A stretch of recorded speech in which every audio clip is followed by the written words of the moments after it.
Hi, I'm Kelsey Hahn, CEO and co-founder of Monark, based right here in Calgary, Alberta.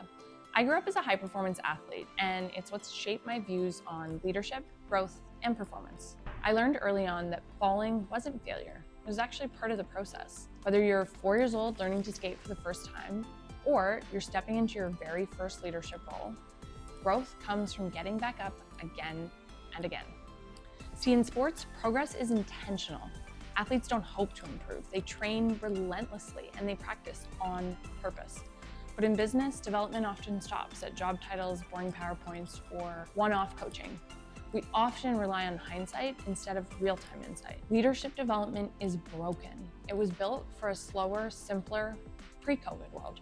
And that's the gap that I've spent the last 15 years trying to close. And it's also why we built Monarch, to give leaders that same kind of deliberate, ongoing development that athletes get, but in the workplace, also powered by artificial intelligence and frankly built for real-world behavior change. So at Monarch, we built the world's first leader relationship management platform where we blend micro-learning, AI-based role play, and live coaching and meetings to help managers lead like athletes, consistently practicing, refining, and building habits that stick. With Monarch Leadership Intelligence, leaders are preparing twice as fast for their upcoming one-on-ones. They receive live insights and feedback during conversations. And with access to rich company data, Monarch's intelligence can identify patterns and surface risks, even providing predictive analytics about teams and broader organizations.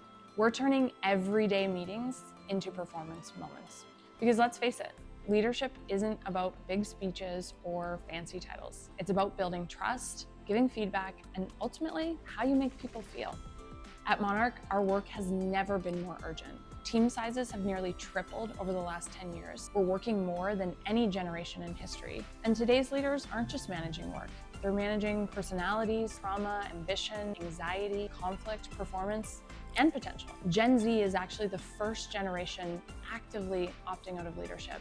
And honestly, I can't blame them. More training and one-off workshops won't solve the problem. We need support inside the work, nudges, feedback, structure in meetings while they lead. At Monarch, we believe that great leaders ignite something in others. In a world where fewer people want to lead, we're building the ones who will.